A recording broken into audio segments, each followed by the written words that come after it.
there's this idea in Jungian psychology called the circumambulation. And Jung had this idea that you had a potential future self, which would be in potential everything that you could be. And that it manifests itself moment to moment in your present life by making you interested in things. And the things that you're interested in are the things that would guide you along the path that would lead you to maximal development. Now, it sounds like a metaphysical idea or a mystical idea even, but it's not. It's not. It's a really profoundly biological idea. The idea is something like, well, you're set up so that you're automatically interested in those things that would fully expand you as a well-adapted creature. Well, like, there's nothing radical about that idea. What else could possibly be the case? Unless there's something fundamentally flawed about you, that is what the situation would be. It's kind of interesting to think about how that would be manifest moment to moment, but the idea is something like, well, your interest is captured by those things that lead you down the path of development. Well, that better be the case. Okay, so that's fine. And so there's some utility in pursuing those things that you're interested in. That's the call to adventure, let's say. And the call to adventure takes you all sorts of places. Now, the problem with the call to adventure is, like, what the hell do you know? You might be interested in things that are kind of warped and bent. And often it's the case that when new parts of people manifest themselves and grip their interests, say, they do it very badly and shoddily. And so you stumble around like an idiot when you try to do something new. That's why the fool is the precursor to the savior from the symbolic perspectives, because you have to be a fool before you can be a master. And if you're not willing to be a fool, then you can't be a master. So you're gonna, it's an error-ridden process. And that's also laid out in the Old Testament stories, because the first thing that happens to all these patriarchal figures when God kicks them out of their father's house when they're like 84 is that they run into all sorts of trouble, and some of it's social and some of it's natural and some of it's a consequence of their own moral inadequacy. So they're fools. But the thing that's so interesting is that despite the fact that they're fools, they're still supposed to go on the adventure, and that they're capable of learning enough as a consequence of moving forward on the adventure so that they straighten themselves out across time.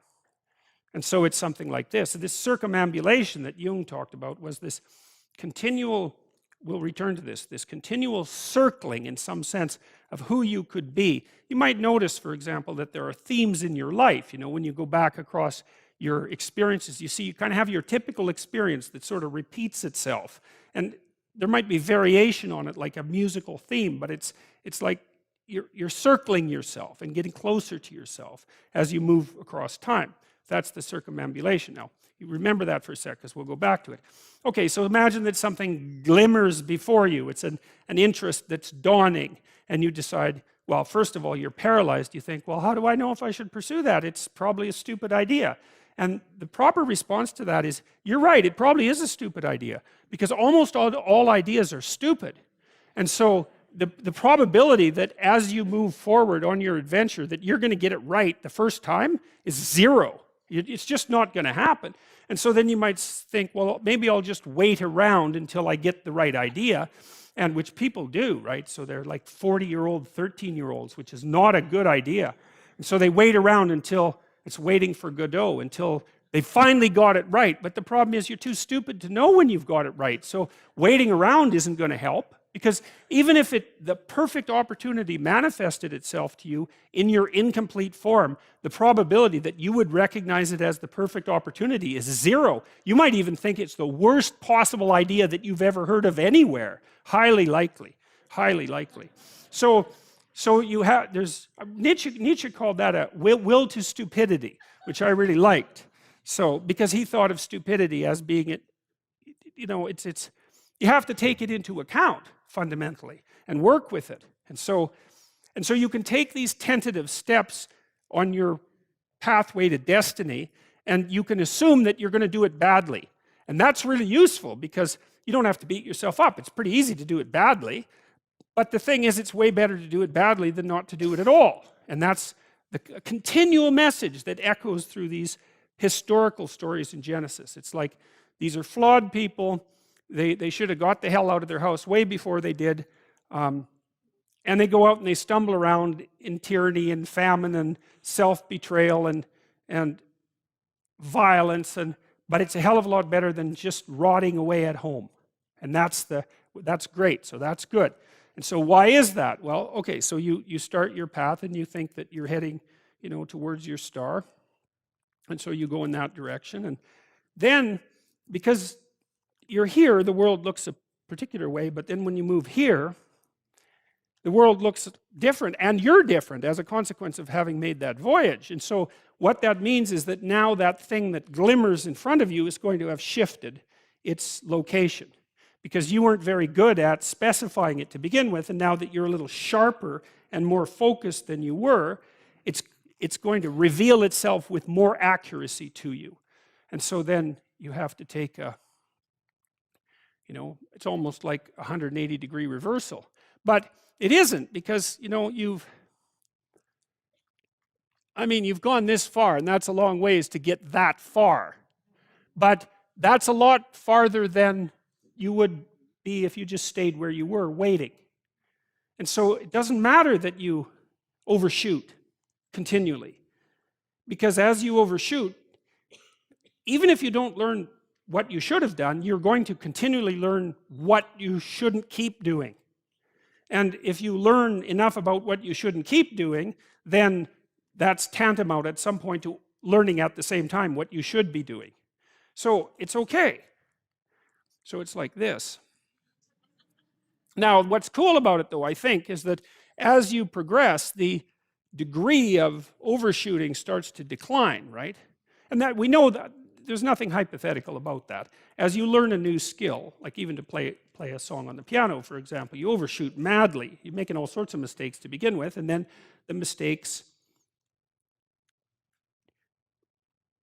they disappear. There's a great TED talk, I think it was, about this guy set up a really advanced computational recording system in his home and recorded every single utterance his young child made while learning to speak. And then he put together the child's attempts to say certain phonemes and put them in a list, and you can hear the child deviating madly to begin with, and then after hundreds and hundreds of repetitions, just zeroing right in on the exact phoneme. So, you might not know this, but when kids babble, because they start babbling when they're quite young, they babble every human phoneme, including all sorts of phonemes that adults can't say. And then they die into their language, so that after they learn, say, English, then there's all sorts of phonemes they can no longer hear or pronounce. But to begin with, it's all there, which is really quite interesting. But so as they learn a particular language, they zero in on the proper way to pronounce that, and their errors minimize. And every time you learn something, that's how it is. And that's really useful to know, too, because it means that it's okay to wander around stupidly before you fix your destination. Now, you see that echoed in Exodus, right? Because what happens is that the Egyptians, or the Hebrews, escape a tyranny, which is kind of whatever you do personally and psychologically when you escape from your previous set of stupidly held and ignorant and stubborn axioms. It's like, away from that tyranny. It's like, great, I freed myself from that. Well, then what? Well, you think, well, now I'm on the way. It's, no, you're not. Now you're in the desert, where you wander around stupidly, and worship the wrong things until you finally organize yourself morally again and head in the proper direction. So that's worth knowing, too, because you think, well, I got rid of a lot of things, excess baggage that I didn't need in my life, and now everything's okay. It's like, no, it's not. You've got rid of a whole set of scaffolds that were keeping you in place, even though they were pathological. And now you have nothing, and nothing actually turns out to be better than something pathological, but you're still stuck with the problem of nothing. And that's exactly why Exodus is structured the way that it is. It's that you escape from a tyranny. It's, hooray, we're no longer slaves. Yeah, well, now you're nihilistic and lost. It's not necessarily an improvement. But it is see, it's also useful to know that, because you can also be deluded into the idea that, imagine that you're trying to become enlightened, which might mean to turn all those parts of you on that could be turned on. You think, well, that's just a linear pathway uphill. It's just from one success to another. No, it's not. It's like, here you are, and you're not doing too badly, and the first step is a complete bloody catastrophe. It's worse. and then maybe you can pull yourself together and you hit a new plateau, and then that crumbles and shakes, and bang, it's worse again. And so, because part of the reason that people don't become enlightened is because it's punctuated by intermittent deserts, essentially, by intermittent catastrophes. And if you don't know that, well, then you're basically screwed, because you go ahead on your movement forward and you collapse and you think, well, that didn't work, I collapsed. It's like, no, that's par for the course. It's not indication that you failed, it's just indication that it's really hard. And that when you learn something, you also unlearn something. And the thing you unlearned is probably useful, and unlearning it actually is painful. You know, let's say if you have to get out of a bad relationship. It's like there isn't any relationship that's 100% bad. And so when you jump out of it, well, maybe you're in better shape, but you're still lonesome and disoriented, and you don't know what your past was, and you don't know what your present is, and you don't know what your future is.